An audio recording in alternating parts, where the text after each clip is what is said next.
presenting sponsor for today's episode of the Athletic Football Show is Visa, a network working for everyone. Overcoming the odds, rewriting the playbook, delivering under pressure, the MVPs of small business lead their teams to victory all year long. Visa is proud to provide playmakers everywhere with more tools to help grow their business and help them achieve even greater success.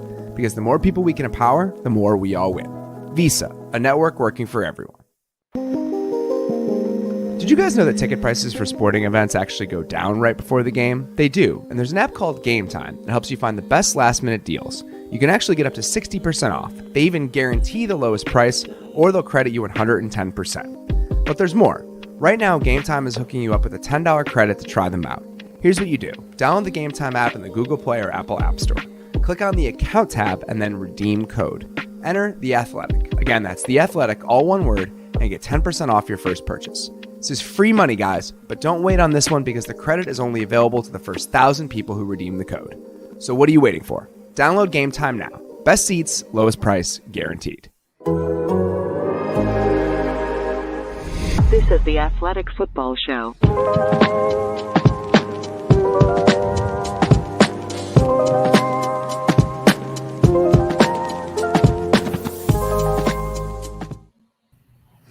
Welcome to the Athletic Football Show. I'm Robert Mays. Joining me tonight is my good friend Nate Tice. Nate, how you doing, buddy? I'm doing well. What an adventurous day. What a lovely day. As I had to throw that Mad Max gif in there because it was just like every game just had something. It really did. Like it was just like something magical happened at every game, it seemed like.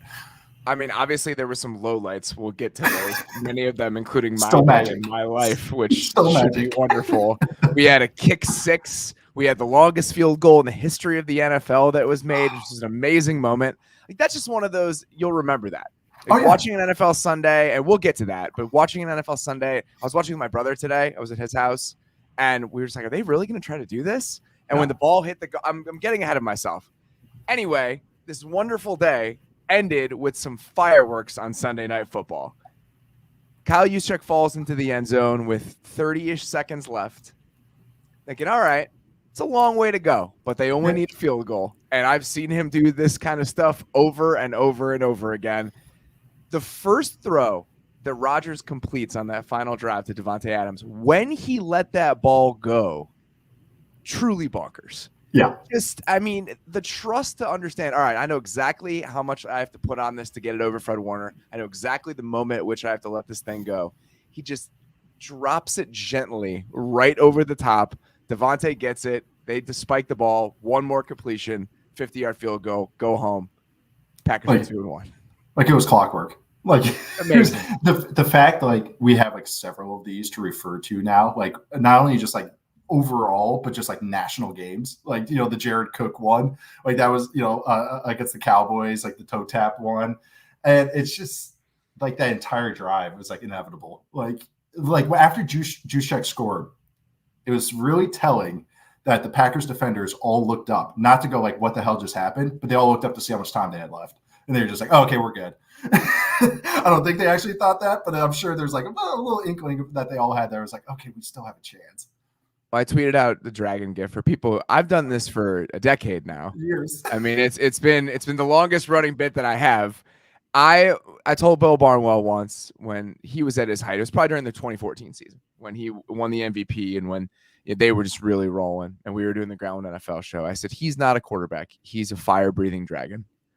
And he is. Obviously there have been those down years. There were a couple of them, and this wasn't his greatest game, but I've just seen him do this so many times, and there's just nothing that can surprise me anymore. Somebody responded when I tweeted out the GIF and was like, you're a Bears fan that worships at the altar of Aaron Rodgers. And it's like, if you don't, I don't understand you. Yeah. I mean, I remember I've told the story a couple times in the podcast over the last couple months, but I was talking to Nate Hackett, who's their offensive coordinator, and we were having a discussion about like broader kind of trends in the league. And he was heavily quoted in the story I wrote about the Fangio Staley defense and what offense we're doing against it.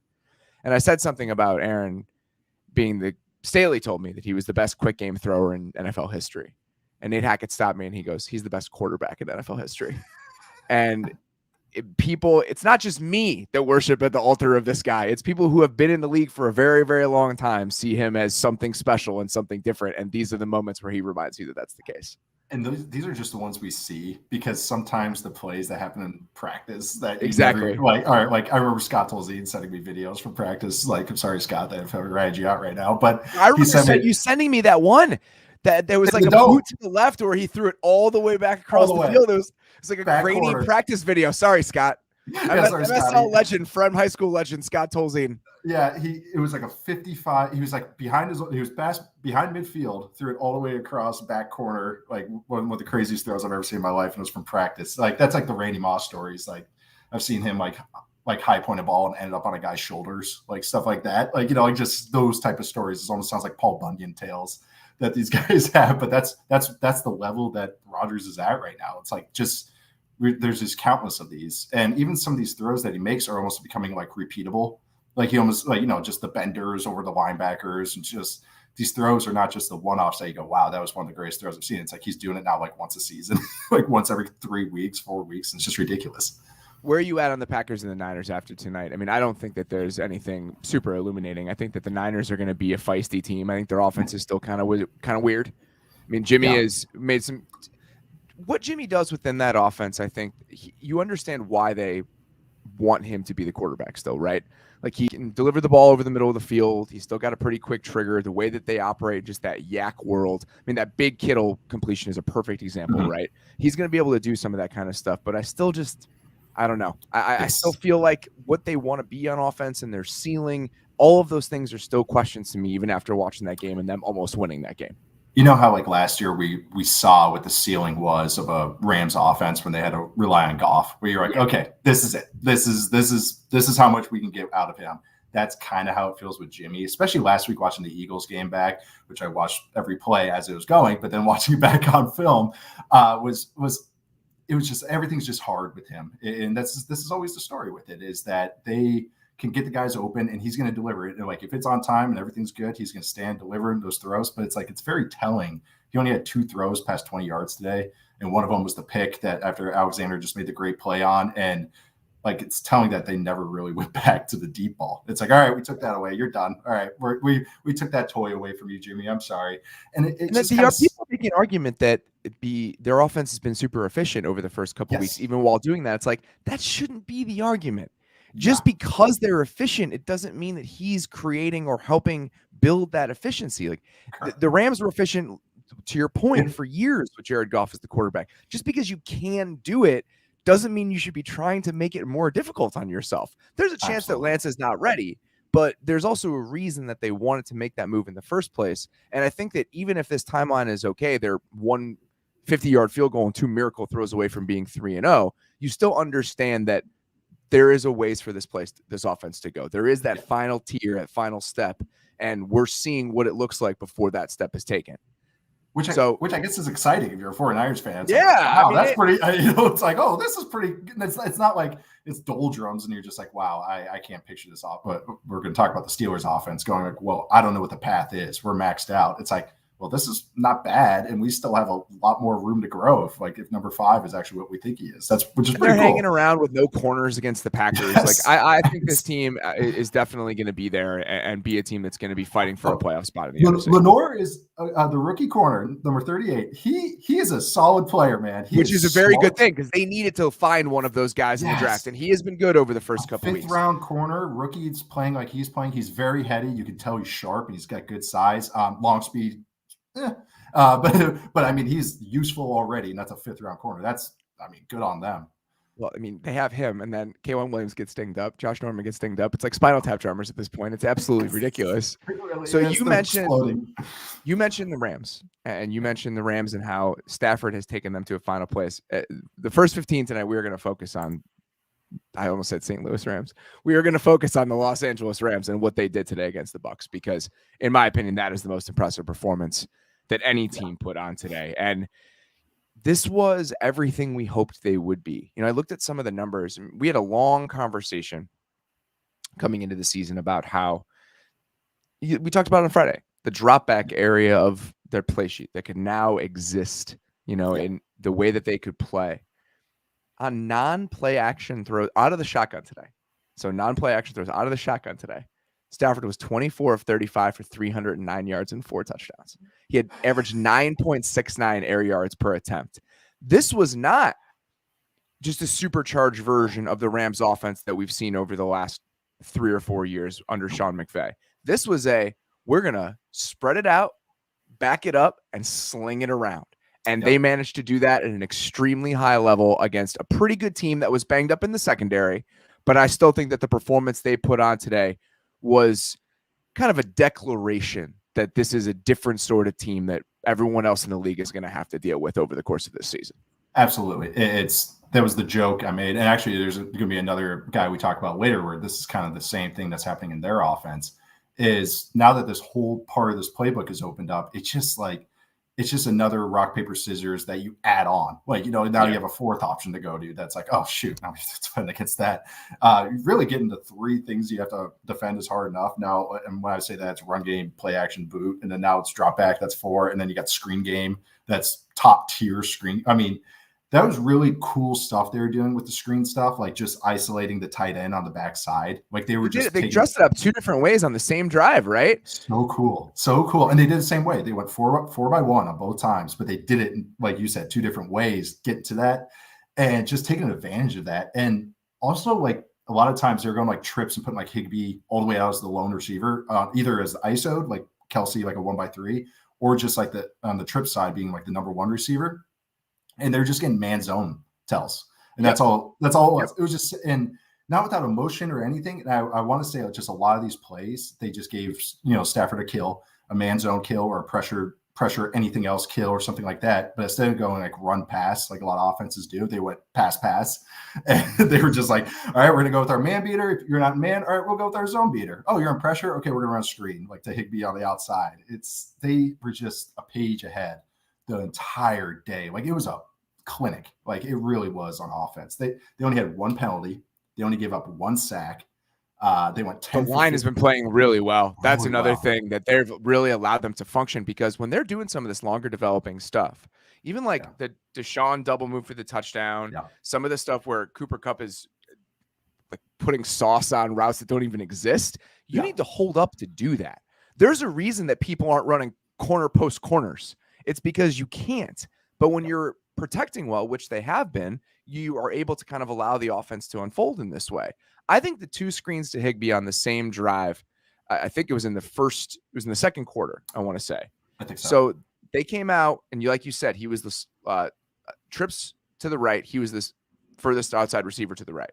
And they ran a screen to him on 3rd down with Kupp and Woods blocking to that side. On the touchdown, it was 3rd down again. He was the single receiver on the right side. They ran another screen, just a traditional screen with the lineman blocking. The fact that they're just as comfortable with the receivers doing the blocking in that situation as they are with the offensive linemen, exactly to your point about penalties and protection and details, there's a lot of pride on this team. Yes. They have a lot of pride in doing things well. And I watched a team today in Chicago that played the Browns. It's the exact opposite. And when you have a team like that, where every single thing is, we want to block well, we want to align well, we want the details to be right, and then you combine it with actual players and now a quarterback that can sling it however he wants to, that's what you see. This is the final product that you saw today. The one very telling about taking pride, and we talk about this is kind of the sign that you have a real unit, or not even just team, but like real offense or defense or even special teams, is a Van Jefferson is when a role player steps up or a role player does something that's like, oh, shoot. And Van Jefferson, I'm not saying like, oh, okay, he's extraordinary, but he had this play near the end of the game. The Bucs brought a quarter blitz against a weak side zone that the Stafford saw at the last second, and he adjusted. He ran a side adjustment. They got the conversion, got the first down. They kept milking the clock. The fact that Van Jefferson, like Robert Woods and Cooper Kupp, I know are extraordinarily smart receivers. Deshaun Jackson is as well. Van Jefferson, like really their number 4 guy, is doing that type of thing, adjusting to the side to a corner blitz is really cool stuff. And that's, like you said, taking pride. But even like how they dress these things up, like is so cool to see McVay in this new world. Like we've talked about a million times about 4x1 concepts, and like McVay's twist on it is going 4x1, but then going 4x1 empty, but with the tight end alone, having all the other 4 guys, the 3 receivers on the running back on their side. But rather than just going like, we've talked about a million times is Burrow getting pressured and he has to get the ball out quick. He can't get vertical with it. They're doing a little better job, but getting vertical and all that, that's the downside of being an empty. What does McVay do? He has chip help. The tight end and the running back are chipping on those. And like you were saying with the Deshaun Jackson deep ball, they had one against the Bears where they hit Deshaun Jackson on the over. The same formation. They came to it like at least 3 times in this game. They hit Kupp on a sail route. So it's like a triple whammy. Like you're getting the defense to make an empty check, which is usually with a little softer defense or a little more telling defense. You create an overload 4x1 formation, and you get the tight end tells, and you get the tight end lone receiver tell, and then also you get the chip help. And it's just like these little tweaks that just stack on top of each other. It just opens up all this stuff for them. It's really, really cool to watch this offense play. It really is. And we haven't talked about the defense with their stars, but it's just this team was firing today. It was really the use of tempo. That's the other thing I want to talk about. Sorry, before I just have to. It was so cool watching them go tempo and then like keeping Sue and Vea off the field. Like anytime Sue or Vea got subbed out for the 1 or 2 snaps, they would go tempo. Like they were trying to keep them off the field. And you could tell the Bucs were like, oh shoot, okay, we see what you're doing. And I saw Vea on the 3rd down sprinting in. Like I've never seen a big man move faster because he knew he had to sub in after 2nd down. It was awesome, but it was just one of those things where the Rams had a great game plan. They executed it perfect. We talk about this being a little bit of a coming out party for Matthew Stafford over the last few games. I also feel like it's been somewhat of a coming out party for Cooper Kupp. And, Cooper Kupp has been in our lives forever, even in this offense. But I think that as it's expanded and as we've seen more elements of the offense, we've seen more elements of him as a receiver.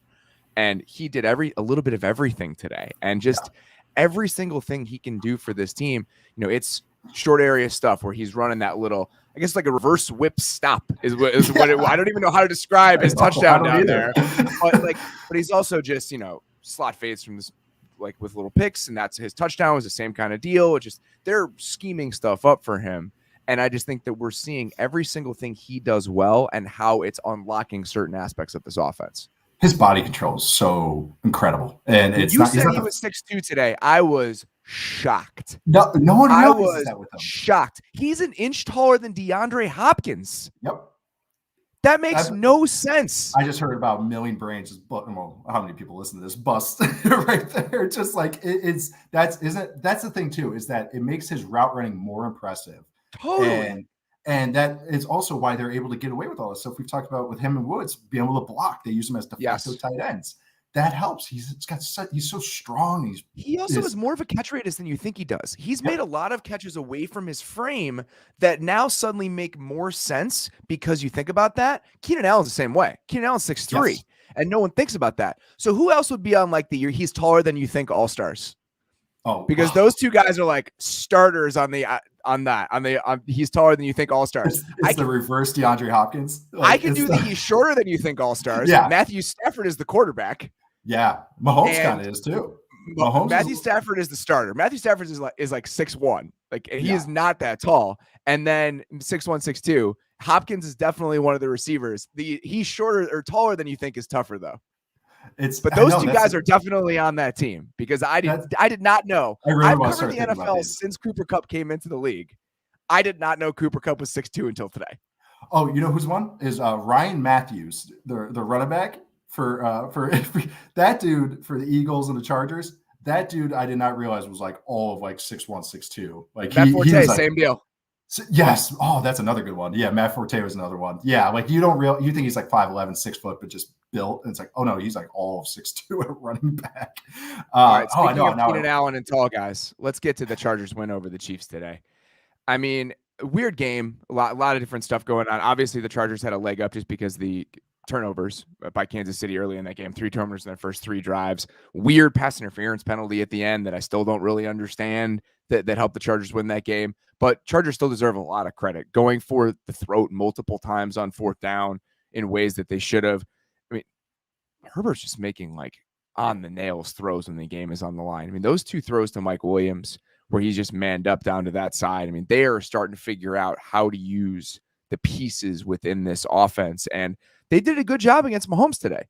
I mean, I think if it's one of those games where if the Chiefs have the chalk at the end, they probably win again, but that's always how it is. So you need a couple turnovers here, a couple turnovers there, make sure that you use all 4 downs and don't let them have the ball at the end. And that's exactly what happened. And now the Chargers are 2-1 and ahead of the Chiefs in the division. They as much as they went the Chiefs went -4, the Chargers went +4. That speaks to the Chargers not turning the ball over themselves, like you just said. Yep. And now you kind of understand, after what just happened with Rodgers and the 49ers, you kind of understand why Staley was staying aggressive down there and going, we're not letting him get the ball back, because you could see when these top tier guys, what they can just do to you if you just leave too much time. But I think these Herbert Mahomes games, this is the new normal now. These are the two Titans. Like, this is Batman, Superman shit. Like, this is just what seriously, this is what it is now. Like, I'm telling you, next decade plus, we get 2 games of this every single year. It's going to be awesome. But Herbert was ridiculous. I mean, he's the touchdown throw he had to Keenan Allen to their first score. The jump throw, a 6'6" guy doing a jump throw touchdown. Jump ball over a guy trying to bat the ball down. He throws it underneath. Like, he double clutched it in midair. And also that play was stick, of course. And but he went outside in on it, so he read it out, and then this is like just Herbert in a nutshell. It's like he read it out perfect, and then on top of that, made an athletic as hell play, like getting around a guy jumping. But it was just the Chargers like designs had some awesome stuff, and they were just abusing the Chiefs linebackers, just like left and right, just abused them. I mean, they had them going every which way. Like they had the orbit motion. Eckler's touchdown. They ran the orbit motion with Keenan Allen, getting them around the formation. They caught the Chiefs in the blitz. And so the Chiefs linebacker started pushing with the motion, but he didn't realize that he had Eckler in coverage. Came out the back door. Yeah. So Eckler's just sitting there like, okay, thank you. Like, but that's the thing, is when you put those, that's why the motions, that's why it's so important. If you just do it with your stuff, because that was just a choice route, is you're making the defense now do math right at the snap of the ball. That linebacker had to go, who's number 3? Oh, shoot. Like, he had to realize that his guy was not all the way to the opposite side of the field. It was a running back right over here.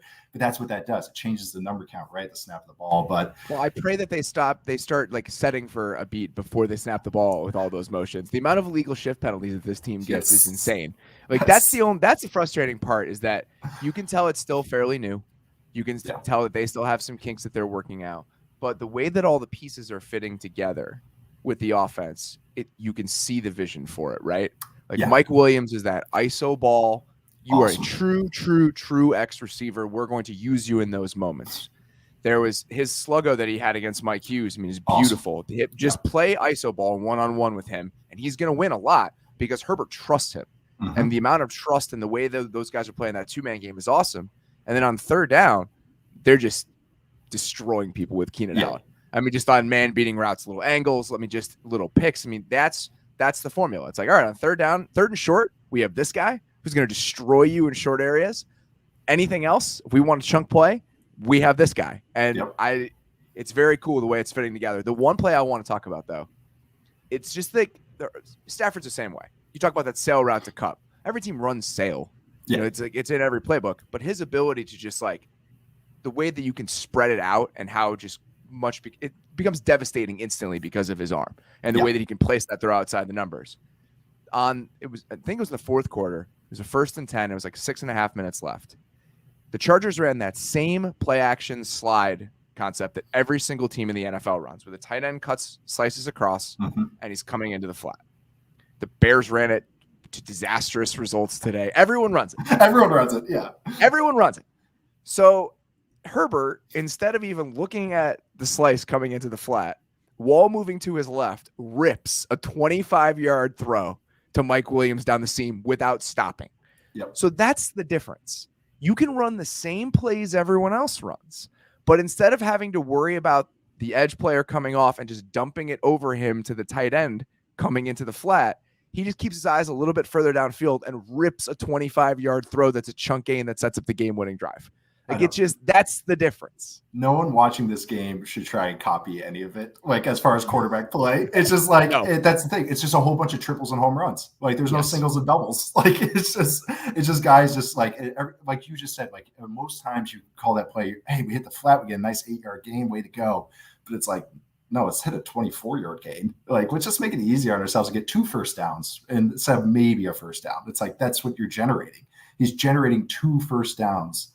Like, I don't know if that's like an expected stat like you could do on these, but it's like, hey, that's the expected on this is half a first down. He's generating 2.5. And then that's what Mahomes and Herbert and really the top guys do, is that they just go big game hunting over and over. Rodgers, I mean, obviously, but that's what they do, is they just take these extra runs, extra yards, they create these points that weren't there, or maybe would have been harder to get there, and they just do it over and over and over.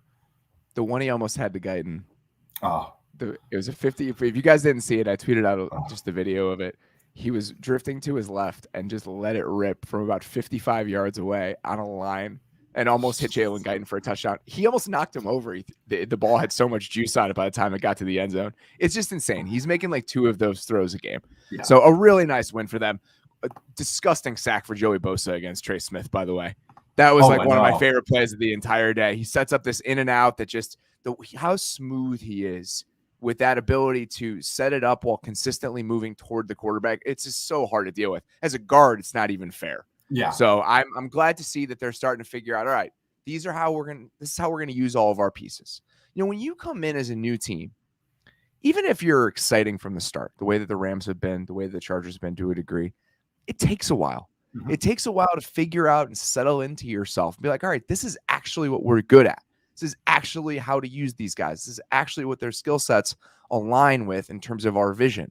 And I think that watching that process for some of these teams, Chargers included, they're going to clean that stuff up. Like those illegal shifts and the shooting themselves in the foot, I do think that stuff is going to get ironed out. And when you're winning games en route to that, that's always a good thing. Yes. All right.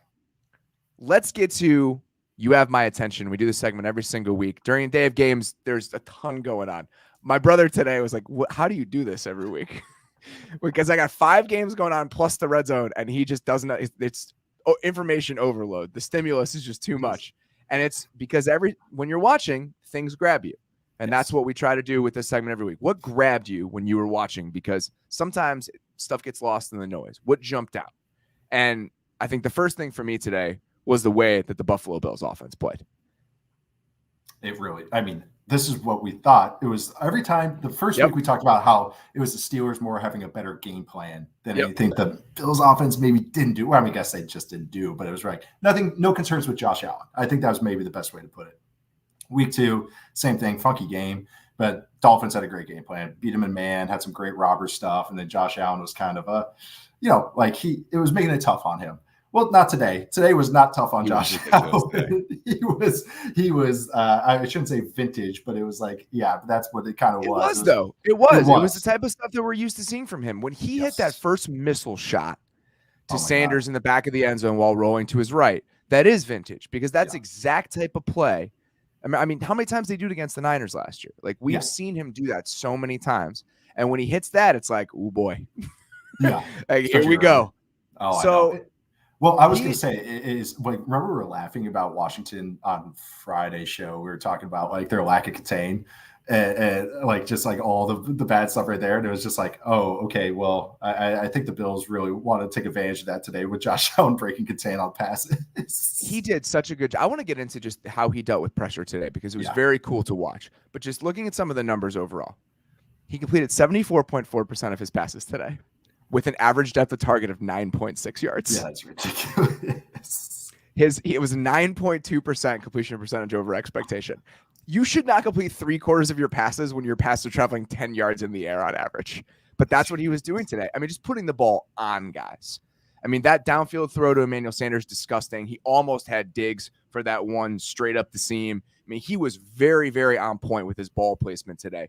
A couple things that I really, really noticed, though, in terms of just his overall play. He did such an incredible job playing in muddy pockets today. Yeah. So his ability to play with traffic around his feet, both getting throws off with people in his face and just sidestepping guys. I mean, Deron Payne won against Cody. I think Cody Ford was playing right guard for them today. He won, I think, instantly a couple different times, and just very smoothly step up, step out, keep my eyes downfield, make something happen. And how late he can get throws off on crossers, things like that, where he can really let stuff develop because of his arm. Today was a combination of everything. It was all of those things that make him such a special quarterback in terms of his gifts all packaged into one. You saw the entire thing today on display. It almost turns into like a delayed sprint out. Like how many times he would go like up and out, like, you know, like that. And that's a classic thing. And we'll talk about it with your favorite team's new quarterback, is that a lot of quarterbacks have to learn is stepping up into the pressure and then out. And it's hard to learn that. It really is. I've made the joke about leaning into it. This is leaning into the punch though. This is like, I don't want to do this, but you have to. And Josh Allen was like, today was just clinic tape about it. Like Chase Young was just going wide. They had these wide rushes. And so Allen was just like, okay, I'll just step up and then loop back out. And like he did it over and over and over and over. But they had a great game plan. I thought this was Dabo did a great job. They were abusing the linebackers, which we had talked about might be something that might happen to the Washington defense. They were running mesh return. And he was just doing a great job of just not just doing the street ball plays out of the pocket, but staying in the pocket just like late, like you were saying, just finding the crosser late. It's a settler late and keeping his eyes downfield. It was very, very cool. And it was cool to see the Bills offense kind of, okay, they ran the ball a little bit more. They don't have to lean on that, but it's just like, just have it in the toolbox just to make everyone's lives easier. But they did a cool thing. They did a tackle pull RPO. Like they pulled the tackle and they ran a glance behind it. And I was like, okay. Oh, nice. All right. So they got a little new sprinkle in there. And I want to see, I can't wait to watch the Game Pass on it. It's even out right now.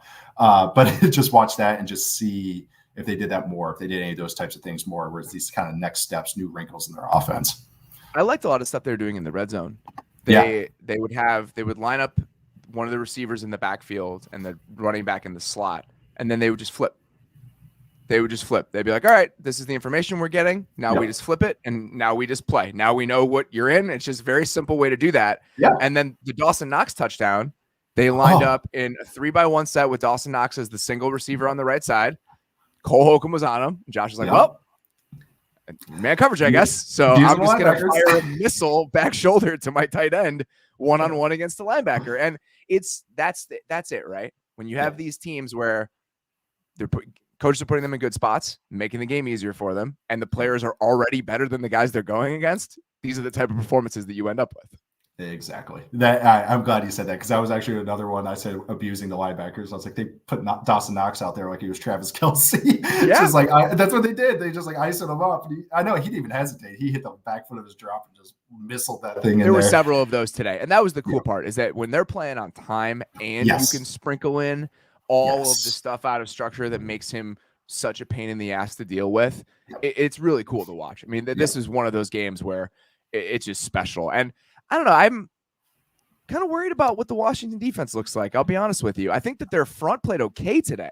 I think that they actually were more disruptive than the final box score would probably indicate, just because Allen was so good at playing with traffic around him like we talked about. But on the back end, they just could not hold up in this game. I mean, St. Just obviously is a rookie. I mean, he's going to get baptized by Stephon Diggs. It makes sense. But these are guys that, I mean, William Jackson got a lot of money this offseason. We were excited about, Cam Curl. Bobby McCain is somebody that I don't even know if he played today, but you look at just the overall structure of the secondary. These are the guys that we thought this defense was going to be really good, and it has not been really good. So I think that's something definitely to keep an eye on. It really is. I'm sorry, but it was like that was what we talked about on Friday's show, is that they really only run 3 coverages. And when you run only 3 coverages, like the Seahawks defense did for years and years and years, Washington does quarters, 3, and pressure. The offense knows where you're going to be in. Okay. You got to out execute them. So if you're not winning up front, you're not creating turnovers. It's really hard to live that way unless you're really starting to make the quarterbacks think and double clutch. And when you're not doing that, it looks kind of how today went. Let's get to another quarterback performance that jumped out to me. Kirk Cousins was awesome today. Awesome. And we talk about, mention the stats that Stafford had. What's the thing with Kirk Cousins, right? Like, he's a play action machine. Like, that's why a lot of those efficiency numbers have been as good as they have been over the last few years, because within that structure of that offense, he looks pretty good. Today, on non-play action throws, he finished 24 of 29 for 268 yards and 2 touchdowns. He looked like that. That's how it looked, man. Like that when we were talking about the Rams and we said, hey, they added that whole section of drop back. That's what like the Vikings did with Kirk Cousins. That's who I wanted to talk about. they haven't operated like this in the past few years. Like this is a whole new animal. Like 11 personnel drop back on 1st and 10. Like they would not live that way before. Well, I think that they were doing a lot of, and I'll have to go back and watch with like a little bit more detail. It seemed like they were doing a lot of 3-by-1 stuff in order to give him information and like give him choices before the snap. Because coming into the season, talking to people there, they wanted to just give him tons and tons of clarity. Because when you can point Kirk Cousins in the right direction, he's one of the best pure throwers of the football in the world. Like he's incredibly accurate. He doesn't have like a monster arm, but he's a really, really, really good pure passer when you are clearing up the picture for him and just pointing him where he's supposed to be going. And they were doing a lot of that just via formation today and just eating up the Seahawks to that single receiver side, no matter who it was. Thielen on the touchdown. They hit Jefferson on the whip on the touchdown. They hit Jefferson on the backside of a couple different things. And I just think that that's what they're trying to do. It's like, all right, by formation, here's what we're giving you. This is, where you want to go with the ball essentially before the ball's even snapped. Go that way. And he looks pretty damn good when you can just not muddy it for him. Just be like, all right, this is where you're going with it. Let's lean into you being a pretty damn good quarterback when you're not doing a lot of thinking. And this isn't maybe the Seahawks defense, but especially with more coverages being more balanced or too high, just by definition, that's balanced. Being 3-by-1 is unbalanced, of your offensive structure. So it's just that's when you're saying giving those tells, it's just that natural tell. Like it's making defenses shift and have to adjust their rules to just by being in a different formation, for them. What's really cool today is he had 30 completions today, I think, and they all went to his starting 11 personnel lineup. They all went to 5 guys, 30 completions to 5 guys. 9 to Justin Jefferson, 7 to Tyler Conklin, 6 to Madison, 6 to Thielen, and 2 to Osborne. His 11 personnel lineup, his starting 5, that's all, every target, that's all they went to, which I just think is awesome. 38 targets to 5 guys. But that's how they operated. They just, nothing crazy. Like they were running slant flats on 3rd down. Yeah. And it was mowing them down. Like the Seahawks. But again, it's just like, stop it. This is what you have. Throw the ball to the guy who's going to be open. It's just like just operating quickly on time, and he's pretty good when he can do that. And that's a very simple concept. You know how you knew how confident he is when you're saying operate on time. Kirk Cousins is one of the best throwers. The double post to Thielen. He had Jefferson wide open on the crosser. He didn't care. He hit the back foot, ripped that in there, and that thing. That's exact throw that I have in mind when I say that. By the way, because that thing is a missile shot. Like that is a beautiful ball, and that is in general like. Little tiny subtle stuff today. The first screen to Madison, just the left he puts on that ball to kind of give him a little bit of space to run. The placement on the Conklin touchdown, just little tiny things. He just played quarterback really well today. And then the Osborne play to seal the game on that blitz on 3rd and 5, where he's throwing the ball off his back foot. That is just excellent. Like that's just a quarterback making a play in a huge moment. And that's what he did today. I mean, he's had stretches, man, where he gets hot and he looks really, really good. And today is one of those games. I mean, it's just when he's really feeling it, it's cool to watch. It's much more impressive than you would typically ascribe a quarterback like Kirk Cousins. Exactly. Because we talked about that tier of guys being like the same, but that throw to Osborne is exactly it. That is the bad Kirk we've seen in the past. We've seen bad moments when he got put in like that. He trips over his feet. The ball gets sailed and tipped and gets picked. He drifted back away from the pressure and just threw that with touch, but not too much touch where someone can drive on it from the opposite side. Just enough to get it over. And that was a beautiful throw. I'm glad you brought that one up because that just speaks to what he's doing right now. Just even the situations where it's not a clean pocket, he's still creating a throw, which is usually one of the negatives for Kirk Cousins. So that's pretty cool to see. When Kirk Cousins is hitting his back foot and letting the ball loose, he can be really cool to watch. And that's exactly the mode that he was in today. All right, we're going to keep rolling here. Before we do, let's take a quick break. We'll return after these messages. Look, no one's perfect. Even the best baseball players strike out with bases loaded. The best golfers sometimes three-putt with a tournament on the line. So if you feel like you come up short in the bedroom sometimes, it's perfectly okay. But if it's bothering you, there are options. Go to GetRoman.com/Mays now. With Roman, you can get a free online evaluation and ongoing care for ED, all from the comfort and privacy of your home. A U.S. licensed healthcare professional will work with you to find the best treatment plan. If medication is appropriate, it ships to you free with 2-day shipping. The whole process is straightforward and discreet. Getting started is simple. Just go to GetRoman.com/Mays and complete an online visit. Take care of your ED without leaving home. Complete an online visit today to connect with a U.S. licensed healthcare professional and take care of it. Go to GetRoman.com/Mays now to get $15 off your first month. Look, there's a straightforward way to take care of your ED. GetRoman.com/Mays. Get started now to save $15 off your first month of treatment. Does this sound familiar? You've got one device that lets you catch the game live, another that lets you stream your favorite shows.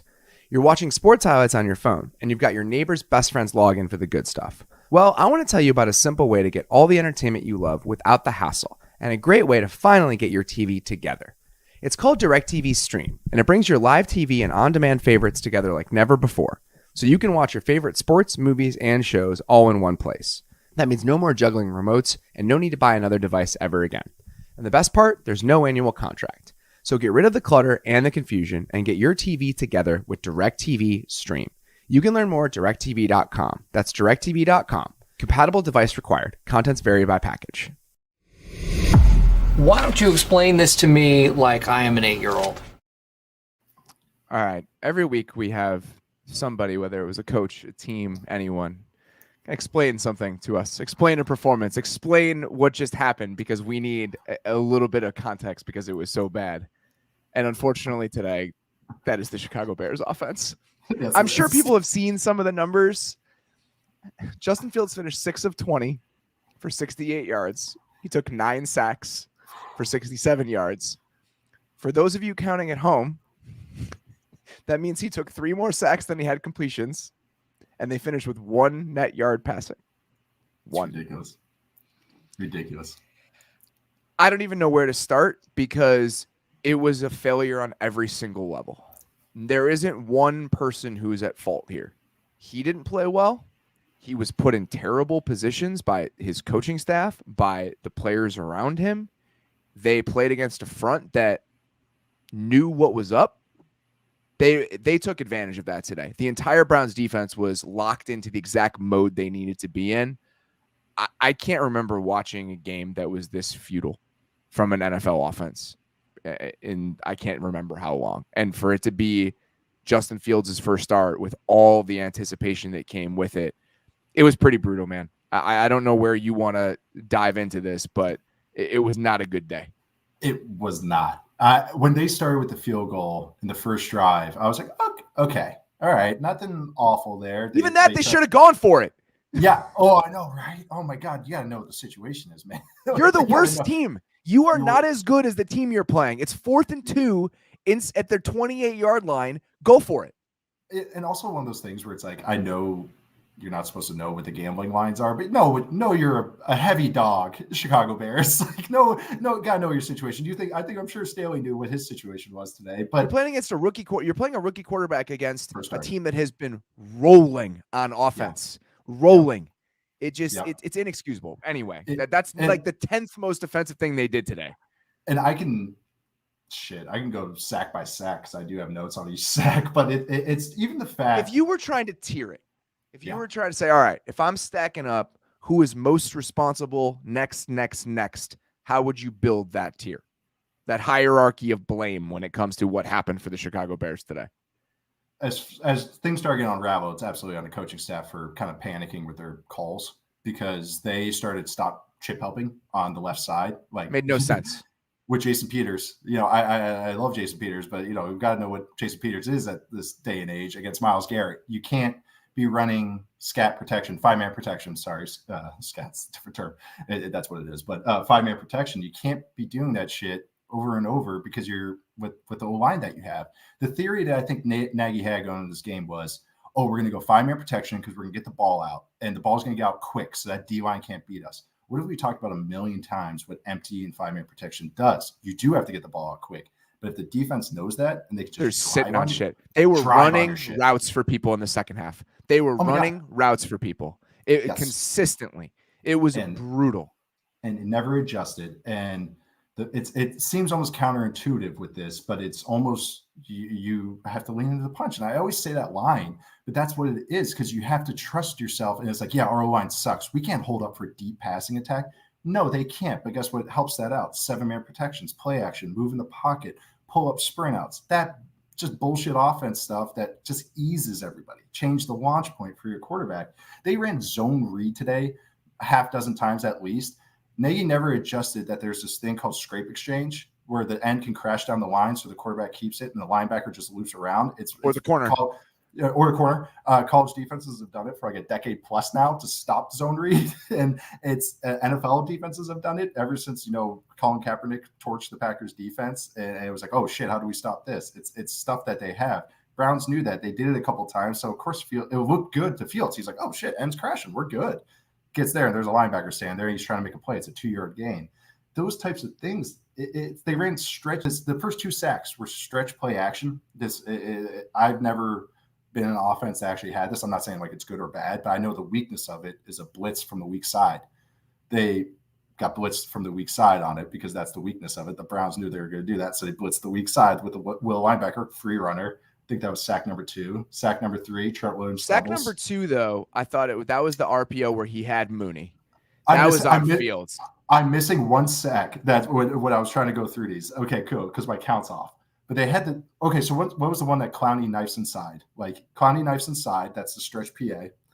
And then it was I mean, there's so many that we – How do you account for that? Because Ifedi multiple times today set as if it seemed like he was getting help inside or thought he was going to and didn't, and it became a problem on multiple occasions. And that's one of those things where I'm not trying to ascribe blame, but when we talk about an offense that isn't getting details right, that's what it looks like. Somebody's fucking up there. I don't know who it is, but somebody is. And even if it fucks up once, like that happens. Clowney nice inside. That's what Clowney does. Clowney goes rogue. He does the better be plays all the time. He cuts inside. He does it against the run all the time. And you got to know that. So Ifedi on the 1, like just oversets on it. And it's like, I think he was lined up tight on him. And it's like, why are you oversetting on that? That's a detail thing. Like you say, that's a player coach scheme kind of thing. Trent Williams stumbling on 1. There's a juke route where Allen Robinson stumbled on it, or the guy ran a route for him. They squeezed it. Like they knew on 3rd down, they're going to Allen Robinson. Like the Browns had a great game plan on defense. There's a sack, I don't even know what it is, 5, 6, or 7. 3rd and 10, no chip out. Ifedi gets beat. Sack 6, empty on 3rd and long. Empty on 3rd and long. That's all I need to say. It really Fields breaks contain but gets tripped up because that's just what goes on. They didn't. I mean, it was just that one was. It felt like he could have on that one. They ran a stunt. It felt like he could have escaped to the right. Instead, he bailed to the left, and Garrett caught up to him. But very few of these, in my opinion, were on him. I thought he missed an RPO to Mooney, where you have to let that rip, like that is open. But that was very rare today because even if stuff was coming open, there were people in his lap this entire game. They were going 3 for 3 on one side and running a stunt with the end coming off, where Garrett would either roast Daniels as a 3 technique or be the penetrator on a stunt and be in the quarterback's lap the entire game. It was malpractice. Yeah. And even they kept trying to run that slide play action we talked about that Herbert ran, but the guy was crashing off the edge. Like that has been a coaching point throughout the league this year against these boot teams is that teams are just saying, fuck it. I don't care if you complete this pass to the tight end. I don't care if the running back gets the ball and I'm not defending the run here. I am going to make a splash, devastating play, and they're just tearing after quarterbacks on that. It's happening all over the NFL. Over the course of a game, you have to have an answer for that if they keep bringing that guy off there. It's as simple as, 1, don't run it, or 2, just have that tight end seal off the backside. Like it just it's really, really frustrating to watch these things just pile up and pile up and pile up. And then when it happens 2 or 3 or 4 times, then he's just in his own head about this stuff. Then you're thinking about the rush the entire play. You're staring at it. And then that starts happening. And then eventually they were just sitting on everything. I mean, there's so many plays in the second half where you have guys that are a yard ahead of where the receiver is going on certain routes. And it's just, there's nothing you can do. At that point, it just starts to unravel and you lose yourself. And that's exactly what happened today. It's just so frustrating because it just shows also a lack of awareness of what your quarterback's strengths are. Like the best thing Justin Fields did was push the freaking ball down the field in college and stand in there. And that's where that whole lock onto his receiver thing started, which is bullshit. But it was like with that stuff, it was all down the field, and then you check it down, touchdown to check down. That's what he operated in. They ran like a quick game RPO offense today. And it was like, yeah, he can do it, but it's like, it just showed a lack of what he can do well. And that's why I was excited to see Justin Fields, because I wanted to see him throwing overs and goes and posts and sail routes and big boy throws. And instead it looked like, it looked like Fields was out and they had to start Dalton. And that's the offense they ran for Dalton. That's what it looked like more today. It just, and also like the most malpractice thing, I think it was at the end when they just fed him to the wolves and they just stopped providing chip help and they just went 5-man protections. That was just that's bad. That's just like, it's like you're just hurting him. Like I hate that kind of stuff, because that's just the defense is teeing off. The defense knows what you're doing, and you're just not going to help them out. And we saw what happened. I just don't like that. They Fields got pressured on 55% of his dropbacks. Pressured on 55%, which is just people are going to say it's because he held on to the ball too long. There were a couple of throws today where he should have gotten rid of the ball, but that was not the biggest problem today. There were 10 biggest problems today. When I was worried about him playing, this is why. This is why. I mean, this is exactly why. You're playing against a team that is completely outmanning you up front, and you have a quarterback that mentally cannot protect himself yet. And you have a coaching staff who's not able to help him. This was the disaster scenario. This is exactly what I had in mind when I was like, man, I don't, the scar tissue and the bad habits. And you have any more of these days where he's taking 9 sacks and getting hit 15 times, getting pressured 55% of the time? This is where things start to go off the rails. And this is literally the worst case scenario. This is the disaster that I feared coming into the season if he were going to play early. I know. I watched the game last week and I was optimistic. I was like, okay, they did enough nice things where it's like, okay, they understand what he's doing. And I saw how he was operating before the snap, and he changing the protection and all that stuff. Like I was pretty fired up because he had already grown from preseason where he's adjusting a protection. And it was like on this today, it was just by the time he could even get his head straight, it was like the game's over. Like as far as their offense, that offense was kaput in the second quarter. Just and it was like, okay, halftime, you can adjust. All right, we can chalk up that old adage that was like, okay, they're going to adjust at halftime. And it's like nothing happened from that. But we saw what we saw. God, there's so many plays today. There was a 1st and 10 with 5:45 in the third quarter. Darnell Mooney jogs in motion from right to left, what I was assumed was supposed to be jet motion. He jogs in motion from right to left. No urgency. Myles Garrett pays no mind. Zero mind whatsoever, tears off the edge on one of those slide boots and just blows up the entire play. There was another boot where he was rolled to the right. They ran like a flood concept to that side. Komet's in the flat. He turns it up the sideline for some totally unknown reason. You have Jimmy Graham in 2021 running the deep over behind it. It takes him 10 minutes to get over there. So they're standing in the exact same spot because Komet had taken it up the sideline, so there's no space between them. And then he throws a pretty good ball to Goodwin on the third level of that. Goodwin doesn't come back to the ball, and it falls incomplete. It's like, this is a nightmare. Like, it just, every single aspect of what they're doing is wrong. There's something wrong with every single thing about what they're doing.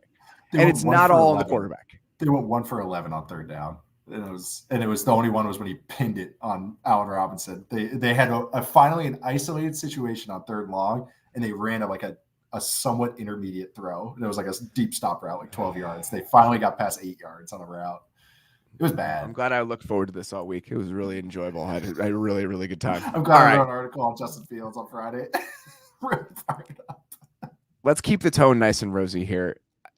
Another thing I need an explanation for. Why did the Steelers think that this was going to go any differently with Ben Roethlisberger? I think they're cooked, man. I do too. I mean, I don't really know what else to say. He averaged 5.41 air yards per attempt today. Talk about Josh Allen's completion percentage. Ben Roethlisberger, negative 7.2 completion percentage under expectation. Najee Harris had 18 targets. Yeah. 17 carries, 18 targets, or 14 carries, 18 targets. Their offense is completely broken. I mean, I don't know. It's week 3. I understand that things can get better. I don't understand a path to this getting better. No. I don't think there's an argument for why it would. they don't have a young quarterback to go to. They just like Dwayne Haskins. But it's just this offense. When we watch, we were like, okay, excited. Matt Canada's the mad scientist. And okay, all right, what all this motion? Okay, they're gonna maybe some more play action stuff because they're gonna, they drafted Najee Harris in the first round. They're invested in the run, right? And then we watched in the preseason. What did we say, right? Oh, it's exactly the same. It's like a couple more motions in the red zone. Like that's really what it is. They can't keep doing this RPO shit. Like they just run it. Like they can't give Ben the option anymore. He's throwing like quick outs when they have a run play. And it's like, great, Trace Claypool will make a guy miss and they get some yards. But it's like the opportunity cost of those is just getting them all out of rhythm. And you're putting in the guy's hands that can't create anymore. So if that doesn't work, it's fucked. Like the whole play, everything's a one and done read. Like the like wedge screen that they love to do, that they've done for like years and years and years. The Bengals had a great play on it. They had a pressure look, double A gap, and then they buzzed out, and all their linebackers just ran straight at the bunch because they knew what was coming. And Big Ben didn't know what to do. He went, you like Statue of Liberty. He like just held the ball in the air, and he was like, oh, and he like. That was another problem today. Is that even when they were struggling last year, at least he was getting the ball out. Yeah. Today, just holding on to it. I mean, they had a 7-man heavy play action, 7-man protection at one point in this game. He took a sack on it. Yeah. I mean, and that was happening a lot where he's just eating the ball, trying to make something happen with his legs, which definitely isn't happening at this stage of what's going on. I mean, it looked really, really bad today. The shovel pass, he's like shuffling, and it's like he doesn't even pitch it with his left hand. He just like flicks it with his right hand, like just throwing the shovel. It's not even a shovel, it's a dart. It's like a little mini dart. I know it's bad. It was everything we thought. I mean, the 4th and 10 at the end of the game. Oh my God. Like thinking like, okay, all right, if you're going to say, hey, you're going to be the point guard and be the cerebral guy, and I'm going to let dink and dunk. Everyone thinks they could be Aaron Rodgers now. I mean, everyone just for like 5 years now, everyone thinks, oh, I'm going to operate out no huddle, and I'm just going to dink and dunk and throw all these short throws to everybody. The 4th and 10 at the end of the game, they baited him thinking it was a pressure, and he's like, oh, I'm going to outflank it and throw it to Najee Harris. And it was like, they had a post coming right behind it. It was just like 4th and 10, and you're throwing it short, not even short of the sticks, short of the line of scrimmage. And that's every time he pushed the ball even slightly down the field today, it was depressing to watch. I mean, it just airmail and stuff. I mean, just nowhere in the vicinity, and it's pretty terrible right now. And there just don't seem to be that many routes to getting a lot better. All right, let's move on. Let's get to our next segment here. I'm going to ask you to slow me down a little bit. Pump your brakes, kid. We know that I can occasionally get overzealous. It's one of my defining personality traits. I'm willing to admit that. So I think we're going to throw out some ideas here over the rest of the season, and I'm going to have you kind of pull me back. Are the Raiders legitimate Super Bowl contenders? Are the 3-0 Las Vegas Raiders legitimate Super Bowl contenders? Here's why I say this. I know this was not the most impressive win. This is a game you lose. Yeah. Against a feisty team where you throw a pick 6 in the first quarter. You don't get a 4th and 1 on your own 30-something yard line early in the game. You go down 14-0. It's like, like the Chiefs today. That's a game you lose. You just, even if you can stay in it, even if you put up a fight, this is often a game you lose. Instead, the Raiders win this game. And I don't know, man. Like, I just think that there's a lot of encouraging things happening there right now. And I don't know. I'm wondering, I'm willing to say it. I'm willing to say that they are a relevant team in the AFC playoff picture. That's as far as I will go. Okay. Yeah. I'll we're not pumping the brakes. We're yielding. Yeah. We're yielding at the yellow light right now, because that's kind of what it is. I trust this offense. I as far as definitely the passing tech, I've seen enough where I like the 12 heavy, 21, 22, 13 personnel, downfield passing attack. And it's not just play action. Like they're just dropping back from these heavy looks, which is really fun. Yeah. The run game, but on the flip side, I don't still trust this defense. I just don't to be a true Super Bowl contender, but more of a feisty playoff team. I think that's where we're both leaning on. Is how good of a defense do you have to be though? Like how good of a defense do you have to be a real contender?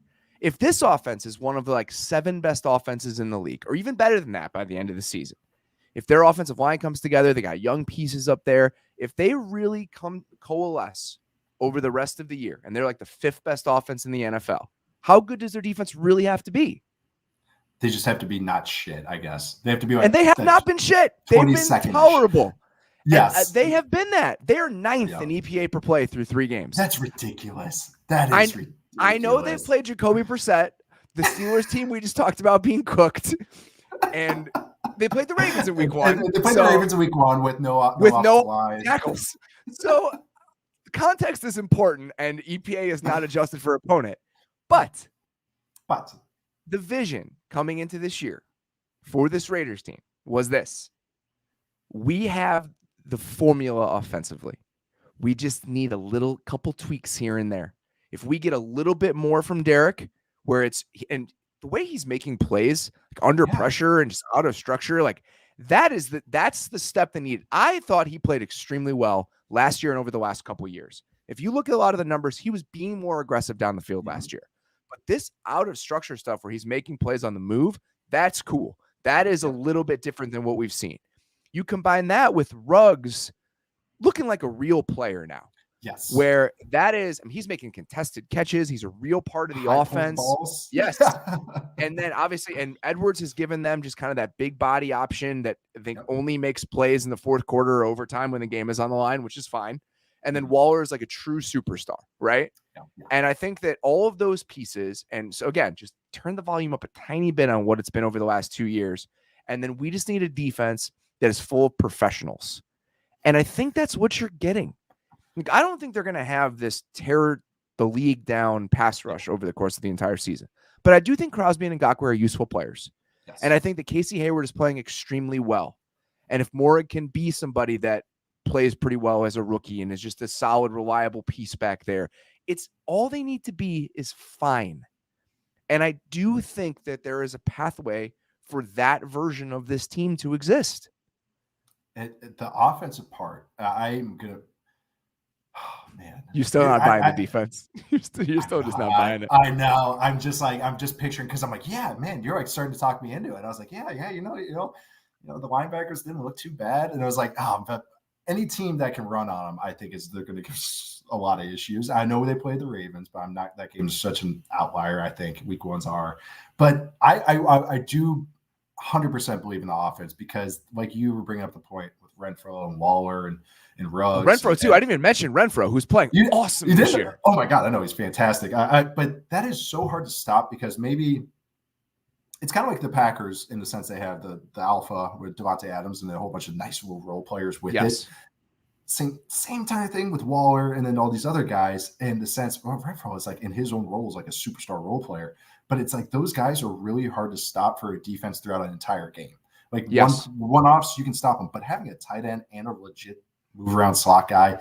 And when you have matchup nightmares and a coach that creates matchups, that is where they get really dangerous. And that's exactly what this offense is. And that's why it's so fun to watch. Yeah, the puzzle pieces are fitting really nicely. And then you just got Ruggs over the top. Like, it's like, okay, that's nice. It's not a lot of overlap with their skill sets, but that works if you're designing really good plays. And that's what they're doing. And that's, I know, but I just, like you said, I just can't believe the defense. It's just, and they're not going to play Jacoby Brissett every week. And it's just, this offense is legitimately fun. And that is what's going to carry. You keep saying the offense. I can't see Yannick Ngakoue playing against the run for 18 weeks or 17 weeks and then going into January and like playing these teams that are just going to pound it right at him. I don't know. It's tough. The whole point of this is for me to play devil's advocate a little bit during this segment, which is going to create a lot of just I can't wait. Horrible sound bites that people are going to come back and bite me with. But Gus Bradley is the definition of good enough. Like, that's exactly what he's supposed to be. It does a lot. You hire Gus Bradley so you can be good enough. And I think that's what they're trying to do. And I think so far it's been okay. I am curious to see where it goes from here, because I was super skeptical of it, because the way they built this, right, by going to get the Gus Bradley All-Stars with Ngakoue and Casey Hayward and KJ Wright and Denzel Perryman, and Quentin Jefferson, like, it was a joke. Like, but it does work to a certain extent. The problem is you get deeper into the AFC playoffs, you're going to be playing against a team like the Bills, who just has talent lining the whole roster. And their upside on defense is much higher than yours. And that's the concern. But I will say, I do think that this formula could make them relevant Yes. deep into the season. And that's what I'll say. That's as far as I'm willing to go. Hey, we're gonna have to play. We're going to have to play with this segment. We're going to have to see how dangerous I'm willing to get with some of this stuff and how far of a limb I'm willing to walk out on, because I'm afraid of the internet for the most part. So yeah, how much liability you're willing to hang out there. Like, how much I hate myself. We're going to have to start figuring that out. Oh, no. So we need some more of these Bears games so we could just get the hottest hot takes going. Just because I have nothing left to lose. Yeah, that's exactly what we need. All right. Just fire them all off. Well, on that note, let's keep going with this. We're going to get to another break. We'll return after these messages. There are a few things more annoying when you're getting dressed up for an event or you want to look good and feel good for a big moment and you're just not comfortable in the dress shirt that you're wearing. I know I run into that all of the time. These stiff cotton dress shirts that just make you feel stuffy and like you can't move and enjoy yourself. It's a consistent problem. That's why you've got to check out Mays and Nate.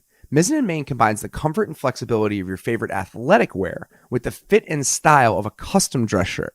Lightweight, breathable, and moisture wicking, this guy will have you looking great. Plus, their dress shirts are machine washable, so you can skip those trips to the dry cleaner. Think of all the time and money you're going to save. They may have gotten famous for their dress shirts, but Mays and Nate now offer incredibly comfortable flannels, no-tuck shirts, performance polos, chinos, and so much more in all performance fabrics and modern tailoring. I was actually just wearing one of their pullovers while playing around golf yesterday. It looks good and it feels like athletic wear. I was wearing it over one of their polos, which again, feels so easy to move around in. It felt like I was wearing an athletic t-shirt while playing golf.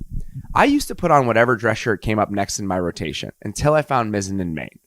Whether you're updating your wardrobe to head back to the office or just looking for a new fall flannel, we've got good news. Right now, if you go to maysandnate.com and use promo code MAYS, you'll receive $35 off any regular price order of $125 or more. That's $35 off when you go to maysandnandmain.com and use our promo code MAYS. There's big news from my favorite home security company, SimpliSafe. Just launched their new wireless outdoor security camera. That's right. SimpliSafe, the system that U.S. News & World Report names Best Home Security System of 2021, just got even better. This brand new outdoor security camera is engineered with all the advanced tech and security features you want and need to help you keep your family safe. It has an ultra-wide 140-degree field of view, so you can watch over your entire yard. It has 1080p HD resolution with an 8x zoom. That means you can zoom in and clearly see things like faces and license plates to capture critical evidence. It has a built-in spotlight with color night vision, so you can keep an eye on what's going on day and night. It's super simple to set up and usually just takes minutes. And it has an easy-to-remove rechargeable battery, so it doesn't need an outlet and you can go anywhere on your property. This camera has it all, and it integrates into your SimpliSafe home security system, extending its protection to the outside. Together, it means every door, window, and room are protected, and now your property will be too. To learn more about the exciting new SimpliSafe wireless outdoor security camera, visit simplisafe.com/maze. What's more, SimpliSafe is celebrating this new camera by offering 20% off your entire new system and your first month of monitoring service free when you enroll in interactive monitoring. Again, that's simplisafe.com/maze. When you lace up a pair of Allbirds wool runners, you'll see that Allbirds has redefined what it means to be comfortable all day long. I got a pair of the Cherry Blossoms wool runners. They look great, but they're also extremely comfortable. I love wearing them just to kick around in, whether it's a pair of shoes to walk the dog in or something to run a quick errand in. If you're already in a comfortable, cushy outfit, it's the perfect pair of shoes to go with it. The wool runners are made with soft, itch-free, and naturally durable ZQ certified merino wool, the most sustainable wool you can get. So you'll feel comfortable wearing your wool runners and about your decision to wear them too. Allbirds is a carbon neutral company thanks to sustainable practices like using natural materials and purchasing carbon offsets. Start the season off right with a pair of wool runners from Allbirds. Find your own pair of wool runners at allbirds.com today. That's ALLBIRDS.com. Not today, my good man. I'm feeling saucy. All right. Every week, we like to talk about the secret sauce that helped the team win. Just a little kind of understated aspect of a game or a particular concept or idea that we noticed that we felt might be important. So you saw something during the Sunday night game that you wanted to point out? Why don't you take it from here? Yeah, and it won't be long. It's a pretty simple thing to kind of explain. But the Jair Alexander interception, where he made a hell of an athletic play and basically ran over the top of a post route coming from the opposite side. Just normal stuff. Normal casual stuff. Yeah. And actually, this is a part of the reason why this is hilarious. They probably only see this in the NFL is because you can do this with NFL caliber athletes. I really want to say this term is called slingshot, and I've referenced it before. But if defensive guys, if you want to correct me in my Twitter, please do at Nate_Tice. Yeah, you can tweet right at me with this, but. We're seeing more of these quarters coverages, and with quarters coverages with too high stuff, a good way to really hit a shot play on this, and this is the only time Jimmy G went deep tonight, is running a post over combination or a dig post combination. And it is a classic combination. You've heard me on this podcast and Robert on this podcast talk about so many teams doing it because we love it. We love posts and overs. They're fun plays. It's big shot plays. It's awesome offense, touchdown to check down. On these against quarters, the safety is going to drive on those overs, and he's going to come downwards on them and drive on the overs. The corner playing the post has outside leverage. Naturally, that's going to create a nice wide open post throw with a whole bunch of space to work with for that post where the quarterback can lay it out there front side. How defenses, especially in the NFL, combat this is they slingshot the opposite corner all the way back in the post like Jair tonight. And what you're doing is you're basically just squeezing the route. Now you got two guys forming a V, vicing this post route that's going deep. And we've seen it crop up a couple times in the first 3 weeks, and I can name one each week. Week 1, Aaron Rodgers threw the deep pick, and he was kind of just saying F it and just threw this ball up anyways. But the Saints, blanking who it is, but the Saints quarter sprinted and ran the post for the guy. Same thing. That's what that was. Just hit that guy coming from the opposite side. He had nothing to hold him. And he just run to the post, taking away that post route. It's kind of hard to call both things post because there's post safety, there's post route, there's running to the post, which is the deep middle of the field. So I'm sorry if I'm confusing anybody, but that's what football is. It's a lot of using the same terms to describe 5 different things. And then last week, the Cardinals had one, or I'm sorry, the Vikings had one against the Cardinals. And what it was, Kyler ended up throwing this short. It was in the red zone or near the red zone. He threw it right at the goal line. He ended up underthrowing the ball, so the corner made it, or the safety drove on it, picked it off, and stepped in front. But Rashad Breeland was coming from the opposite side and running to the post. He was going to pick it off anyways. And we're seeing more and more of this just because of the natural, what we've talked about for months and months and months, more too high defenses. So now this is offenses are attacking that. We're seeing more post and overs, post dig combinations that are going to take advantage of that safety driving. So now it's cool to see what's the defensive answer to that. You're not going to just let teams hit posts on you over and over and over. Otherwise, you just can't run quarters. So it's just a cool way of like, oh, how do you defend that? Okay, this. And I actually had Andy Hutchins tweeted at me. He replied, he was like, so what does offense do to like kind of take advantage of that? Like, how do you hold Jair Alexander? And it's like, Captain Hindsight says, run a different pass design. that's basically that's your answer. Is check it down and live to play another day. Hopefully your quarterback sees that guy flying to the post. Jimmy G did not, but it's also really what it is. It's like, okay, we got to take advantage of that somehow. We run a corner. We run something with the Rams ran in week 1 where it looks like a post and over, and then whoop, there goes Van Jefferson run to the high corner on a pylon route. That's what the next tweak is. But it's cool because we're going to see this throughout the league. We're seeing the same types of offenses, these play action shots, and we're going to see these same types of defenses. So you're going to just see this kind of combination play out a couple times. Helps when you have Jair Alexander running faster than the post route. That also helps to be able to do that. And that's probably why you only see it in the NFL. It was funny because I was talking to an offensive play caller coming into the year about some of the more quarters and what it would mean. He said against an older version of quarters, it's a little bit more aggressive. When you are driving on things, you're throwing posts all day. Like that was the answer. You're throwing posts all day. So if you're throwing posts all day, this is how defenses have to respond, which is great. So again, the whole point of this segment is so when you're watching, you can be the Leo meme from Once Upon a Time in Hollywood, which someone tweeted us this week about a wide back block. We love you. It's exactly what we're shooting for. So we sincerely appreciate it. You guys don't realize how excited that makes me when you guys do that. All Nate wants is recognition for wide back blocks. That's all he wants in the world. All right. Before we get out of here, it's time to talk about who won the belt in week 3. And that's the bottom line, because Stone Cold said so. I love you, Ken. I love that we're going to be cycling those in and out. That's changing. We're changing it weekly now. This is awesome. Let me rephrase. The only thing Nate wants in the world is you recognizing wind-back blocks and pro wrestling references. That's all you want in the world. There's really only one way to go with this, and this is with the man who kicked a 66-yard field goal today and won the game for the Ravens. So Drew Brees pointed this out on NBC, which was, and I noticed it in the moment, but I thought it was a mistake. So when he lined up, first of all, the throw that Lamar made to set this up was just ridiculous. But when Tucker lined up to kick the field goal, he moved. And I thought that he had like a false step and that he thought that for whatever reason his timing is thrown off.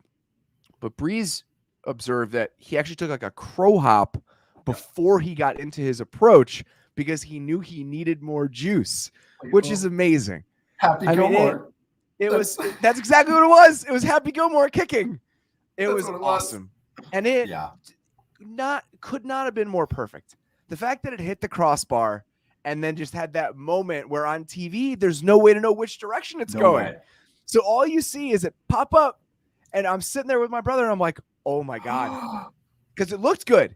As soon as it left his foot, I was like, it's good. It's good. And then it hits the crossbar, and I was like, oh.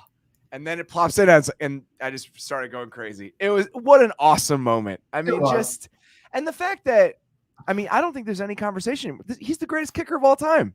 Like he already was the greatest kicker of all time.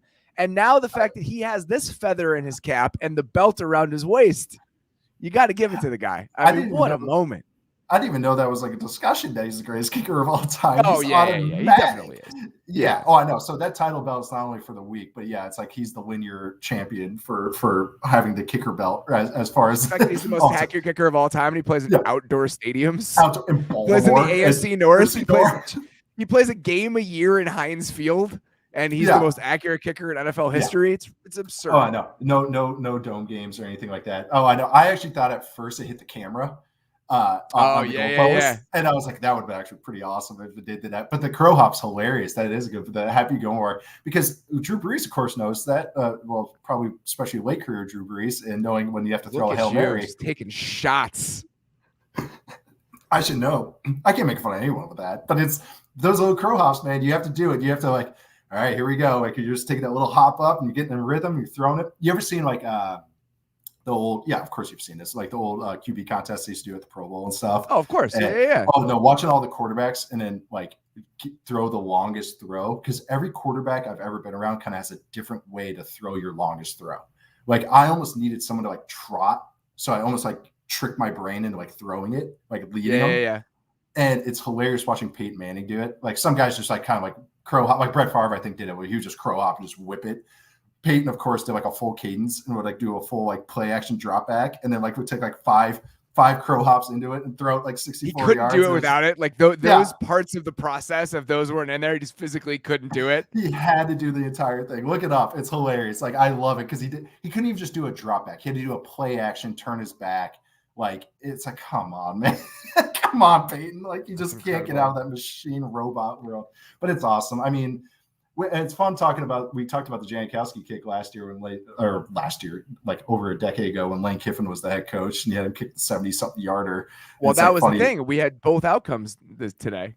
We had the 66-yarder that went in. We had the 68-yarder that was returned 109 yards for a touchdown. Best possible outcome. It's almost a bad thing that Prater made the field goal last week, because then Cliff's like, oh, let's try to back out there. And then they returned 109 yards for a score. Just a great week for kicking moments. Just a great week for kicking moments and a great week for NFL football. Didn't matter last week's was, indoor, anything on turf. No. We're going road at Jacksonville. What do you think the humidity was in Jacksonville? That thick air. Oh, it's miserable. Shoot it down. I know. And the fact is, like, Urban didn't even know how to like celebrate, was also hilarious. Like he didn't know that he just didn't know. Like everyone's like rocking him. He's just like, oh my God. Like, it's like, man, is anhedonia personified. All right. It really was. Before we get out of here, a couple things that we're keeping an eye on for this week that we did not get to. I want to go back and watch the Colts offense. I did not watch much of that game today. It seemed really bad. I mean, you look at some of the numbers and they're startling and a little bit disconcerting. Not a little bit, very unsettling if you're a Colts fan. The trade might be bad news. I mean, it might be bad news. I mean, he is not playing very well. I want to watch the Patriots offense ahead of this Bucs game. I don't know if you knew this, but the Bucs are playing the Patriots next week. Oh, wow. Yeah. If you caught that, the Dell commercial is just pure emotional manipulation. They played it. I was like, all right, I get it. I'm into it a little bit. That's fine. I hate that I like it, but I'm into it a little bit. We've hit that age where you're just kind of like, oh, it's the lowest common denominator. Lowest common denominator, and I am in the lowest common denominator, which is fine. At this point, one of the greatest transitions in my life I've ever made is just not giving a shit about being cool anymore. Like it has been a freeing experience for me, and we have certainly reached that. We're gonna behind me right now. Yeah, I just do not care anymore. So I'm gonna go back and watch Patriots offense this week. Also, the Broncos defense. They play the Jets this week, but yes, they've been playing well. Obviously, the Broncos are 3-0. We talked a lot about the Broncos offense last week when Nick Osmeider was on. We were talking with him, with Lindsay. So I want to kind of dig into the Broncos defense a little bit this week. We'll get to all of that stuff on the Athletic Football Show over the next few days. In the meantime, really appreciate you guys listening. Please subscribe to The Athletic if you have not. theathletic.com/football show. I think I might write this week. So you can come check that out. Sometimes I still write. So I have something that I've been cooking up, and this is the week to break it out. Somebody played well, and I'm going to use it as an excuse. So please check back on that, theathletic.com/football show. Please rate and review the podcast on Apple. If you're an Apple listener, I would sincerely appreciate you guys doing that. Also, please submit to the mailbag. We'll be doing a mailbag episode. We're recording tomorrow afternoon with Charles McDonald from For the Win. So please tune in to that and submit your questions for me and Chuck. Email them to athleticfootballshow@gmail.com. Or if you prefer, which we love, leave us a voicemail. 872-222-7073. That's on the screen for you YouTube people. For those listening on the podcast version, 872-222-7073. Leave a message, send an email. We'll get to the mailbag this week. Until then, really, really appreciate you guys listening. Always nice to spend a time with you on a Sunday night, and always good to spend the time with you, my friend. I will see you later this week. Sounds good. Can't wait. All right.